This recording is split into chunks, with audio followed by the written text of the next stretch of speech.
3 kg cake 3 ടയറിൽ ചെയ്യാനായിട്ട് പറ്റും. അത് കുറച്ച് ബുദ്ധിമുട്ടാണല്ലേ. അപ്പോൾ നമ്മുടെ കസ്റ്റമറുടെ റിക്വയർമെൻറ്റ് 3 kg കേക്ക് ചെയ്യാനായിരുന്നു, അതും 3 ടയറായിട്ട്. അപ്പോൾ നമ്മൾ എന്തായാലും തലേ ദിവസം തന്നെ ക്രം കോട്ടിംഗ് ഒക്കെ ചെയ്ത് സെറ്റ് ചെയ്ത് വെച്ചിട്ടുണ്ടായിരുന്നു. കാരണം കേക്ക് കുറച്ച് അധികം നേരം സെറ്റായാലേ നമുക്ക് കേക്ക് റിസ്ക് ഇല്ലാതെ എത്തിക്കാൻ പറ്റുള്ളൂ. അങ്ങനെ ക്രം കോട്ടിംഗ് ഒക്കെ കഴിഞ്ഞ് കഴിഞ്ഞപ്പോഴാണ് കസ്റ്റമറുടെ വിളി, ചേച്ചി ചെറിയൊരു മാറ്റമുണ്ട്, 3 ടയർ കേക്ക് വേണ്ട, 2 ടയർ കേക്ക് മതി, പക്ഷേ എക്സ്ട്രാ ഒരു 1/2 kg കേക്കും കൂടി വേണം. സംഭവം മനസ്സിലായില്ലല്ലേ? അപ്പോൾ നമ്മളുടെ 3 kg കേക്ക് നമുക്ക് 2 ടയർ ആയിട്ടും ചെയ്യണം, അതുപോലെ തന്നെ ഒരു 1 kg കേക്ക് വേണം, ഒരു 1/2 kg കേക്ക് വേണം. അപ്പോൾ ഓൾറെഡി ക്രം കോട്ടിംഗ് ഒക്കെ കഴിഞ്ഞത് കാരണം നമ്മൾ താഴെ 8 ഇഞ്ചും സെൻറ്ററിൽ 6 ഇഞ്ചും മേലിൽ 4 ഇഞ്ചുമാണ് കൊടുക്കാനായിട്ട് പ്ലാൻ ചെയ്തിട്ടുണ്ടായത്.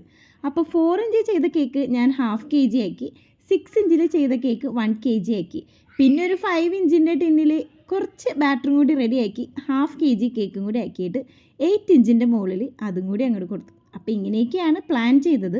അപ്പോൾ ഇതായിരുന്നു കേട്ടോ 1 kg ചോക്ലേറ്റ് കേക്ക്. ഭാഗ്യത്തിന് എല്ലാ ഫ്ലേവറും ചോക്ലേറ്റ് ആയിരുന്നു, അതുകൊണ്ട് ഞാൻ രക്ഷപ്പെട്ടു. അപ്പോൾ 1 kg കേക്കിൻ്റെ ഡിസൈൻ ഇതായിരുന്നു. 1/2 kg സ്ട്രോബെറി ഒക്കെ വെച്ചിട്ടാണ് ഡെക്കറേഷൻ ചെയ്തത് കേട്ടോ. 2 ടയർ കേക്ക് ഞാൻ ഇതുപോലെ ഫ്രഷ് ഫ്ലവേഴ്സൊക്കെ വെച്ചാണ് ചെയ്തത്. അപ്പോൾ എന്തായാലും 3 കേക്കും നമ്മൾ സെറ്റ് ചെയ്തെടുത്തിട്ടുണ്ടായിരുന്നു. ഫൈനൽ ലുക്ക് ഇഷ്ടമായാൽ കമൻറ്റ് ചെയ്യാനായിട്ട് മറക്കരുത് കേട്ടോ. പിന്നെ കേക്കൊക്കെ സേഫായിട്ട് ഡെലിവറി ചെയ്യാനും പറ്റി. അപ്പോൾ എന്തായാലും നമുക്ക് അടുത്ത വീഡിയോയിൽ കാണാം. ബൈ.